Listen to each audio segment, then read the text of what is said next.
Assalamualaikum warahmatullahi wabarakatuh. Selamat pagi teman-teman semua. Perkenankanlah kami dari kelompok 3 yang beranggotakan Ahmad Islahul Wafal Abadi dan Adisha Kotrun Nada akan mempresentasikan hasil dari diskusi kami yang berjudul Pengertian Karakteristik dan Contoh Soal Hodge dan Lodge.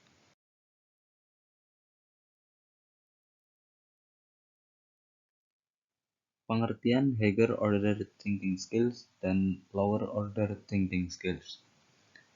King et al. Mengkategorikan Hodge sebagai berikut. Yang pertama yaitu berpikir kritis dan berpikir logis.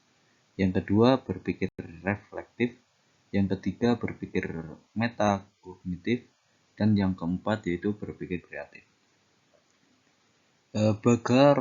Bagarukayo mendefinisikan Hodge meliputi yang pertama membuat keputusan, menyelesaikan masalah, berpikir kritis, menganalisis, mensintesis, serta menginterpretasi.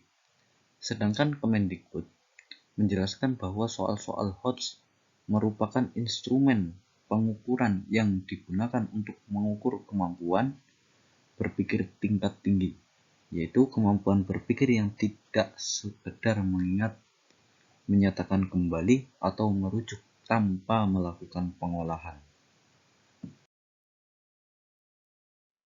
Benjamin Samuel Bloom meneliti pengembangan kemampuan berpikir dalam sebuah proses belajar, sehingga menghasilkan taksonomi Bloom. Taksonomi Bloom itu sendiri bisa diartikan sebagai sebuah struktur hierarki yang mengidentifikasi keterampilan dari tingkat paling rendah ke tingkat yang paling tinggi. Bloom sendiri membagi tujuan pendidikan menjadi 3 ranah, yaitu 1. Cognitive domain yang berisi perilaku-perilaku yang menekankan aspek intelektual seperti pengetahuan, pengertian, dan keterampilan berpikir. 2. Affective domain yang berisi perilaku-perilaku yang menekankan aspek perasaan dan emosi. Ketiga, psychomotor domain berisi perilaku-perilaku yang menekankan aspek keterampilan motorik seperti menulis dengan tangan, mengetik, berenang, dan mengoperasikan mesin. Bloom membagi ranah kognitif menjadi 6 tingkatan.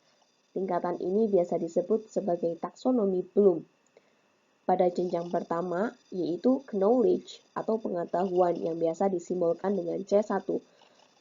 Jenjang ini menekankan pada kemampuan dalam mengingat kembali materi yang telah dipelajari, seperti pengetahuan tentang istilah, fakta khusus, konvensi, kecenderungan dan urutan, klasifikasi dan kategori, kriteria, serta metodologi.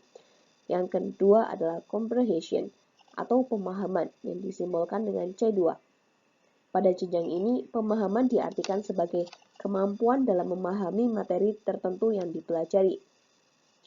Yang ketiga, application atau penerapan yang disimbolkan dengan C3. Aplikasi diartikan sebagai kemampuan menerapkan informasi pada situasi nyata, di mana peserta didik mampu menerapkan pemahamannya dengan cara menggunakannya secara nyata. Yang keempat, analisis yang disimbolkan dengan C4. Dapat dikatakan bahwa analisis adalah kemampuan menguraikan suatu materi menjadi komponen-komponen yang lebih jelas. Yang kelima, sintesis yang disimbolkan dengan C5. Pada jenjang ini, sintesis dimaknai sebagai kemampuan memproduksi dan mengkombinasikan elemen-elemen untuk membentuk sebuah struktur yang unik. Peserta didik dituntut menghasilkan hipotesis atau teorinya sendiri dengan memadukan berbagai ilmu dan pengetahuan. Yang terakhir, evaluation yang biasa disingkat dengan C6. Pada jenjang ini, evaluasi diartikan sebagai kemampuan menilai manfaat suatu hal untuk tujuan tertentu berdasarkan kriteria yang jelas. Kegiatan ini berkenaan dengan nilai suatu ide, kreasi, cara, atau metode. Lower Order Thinking Skill atau LOTS adalah sebuah kemampuan berpikir siswa secara fungsional. Biasanya, siswa yang menerapkan metode ini akan mendapatkan informasi atau materi belajar dengan cara menyalin, meniru, menghafal, mengingat, dan mengikuti arahan-arahan dari orang lain. Widana menyatakan bahwa soal yang termasuk level Low Order Thinking Skill berisi untuk mengukur pengetahuan faktual, konsep, dan prosedural. Bisa jadi soal-soal pada level low order thinking skill merupakan soal kategori sukar, karena untuk menjawab soal tersebut, peserta didik harus dapat mengingat beberapa rumus atau peristiwa, menghafal definisi, atau menyebutkan langkah-langkah melakukan sesuatu.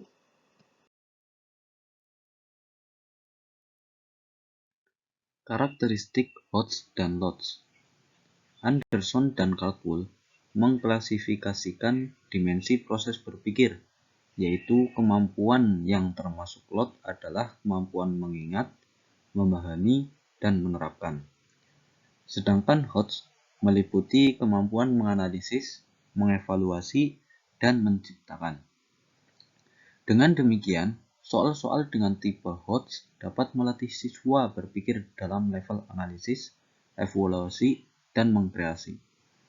Karakteristik soal LOTS serta HOTS yaitu pertama, LOTS menguji 3 keahlian, yaitu mengingat, menguasai, dan mempraktikkan. Kedua, soal-soal dengan jenis HOTS memerlukan 3 tingkat keahlian terakhir dalam taksonomi Bloom, ialah menganalisis, mengevaluasi, serta mencipta. Ketiga, soal LOTS fokus pada mengingat, sedangkan soal HOTS fokus pada menalar. Keempat, soal LOTS biasanya mengandalkan keahlian hafalan, sebaliknya soal HOTS lebih banyak mengandalkan keahlian berpikir kritis.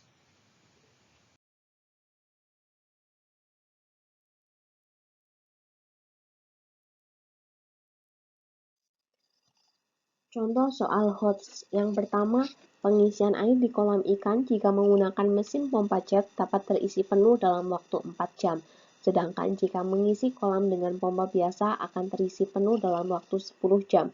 Pada suatu keadaan di mana kolam terisi air dengan pompa jet baru berjalan 3 jam, mesin pompa air rusak sehingga harus dilanjutkan dengan pompa biasa. Berapa lama waktu yang dibutuhkan untuk menyelesaikan pengisian kolam ikan tersebut? Menurut kami, soal ini HOTS karena ada beberapa informasi tersirat yang ada dalam pernyataan, sehingga kita harus mencari informasi untuk bisa mengerjakan soal. Dalam soal ini, bagian kolam yang terisi diberitahukan secara tersirat, sehingga kita harus mencari tahu, baru mengetahui bagian kolam yang belum terisi. Setelah mengetahui bagian kolam yang belum terisi, kita dapat mencari waktu yang diperlukan untuk mengisi sisa kolam tersebut.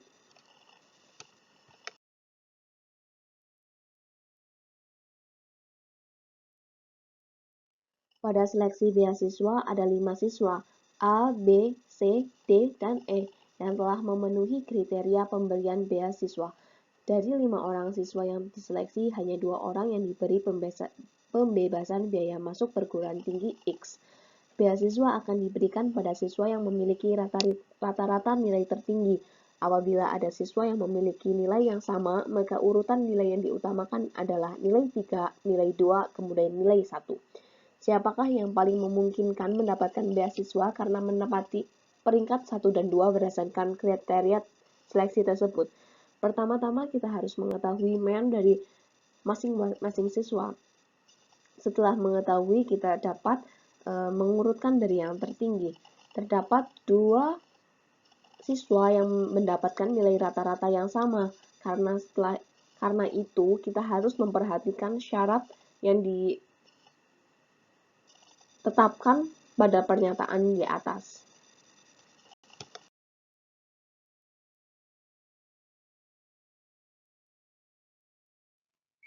Contoh soal LOTS. Yang pertama, diketahui sekelompok data 8, 6, 5, 9, 7, 3, 7, 6, 8, 6, 9. Pernyataan yang benar adalah A. Modus sama dengan 6, yaitu nilai data yang terletak pada urutan ketiga setelah data diurutkan. B. Modus sama dengan 6, yaitu rata-rata antara nilai dan terkecil dan nilai data terbesar. C. Modus sama dengan 6, yaitu nilai data yang terletak di tengah setelah diurutkan. D. Modus sama dengan 6, yaitu nilai data yang paling sering muncul. Jawab, modus adalah nilai data yang sering muncul. Angka 6 paling sering muncul, yaitu sebanyak 3 kali. Maka pernyataan yang benar adalah D. Yang kedua yaitu 1 ditambah 2 ditambah 3 ditambah 4 sama dengan A9, B10, C11, D12. Jawaban yang benar dari penjumlahan di atas adalah B, yaitu 10. Nah, dari contoh soal tersebut, itu termasuk dalam kategori soal lots. Mengapa? Karena pada soal tersebut itu kita hanya dituntut untuk mengingat, tidak sampai pada mengevaluasi maupun menganalisis. Jadi sudah jelas bahwasannya itu termasuk soal lot.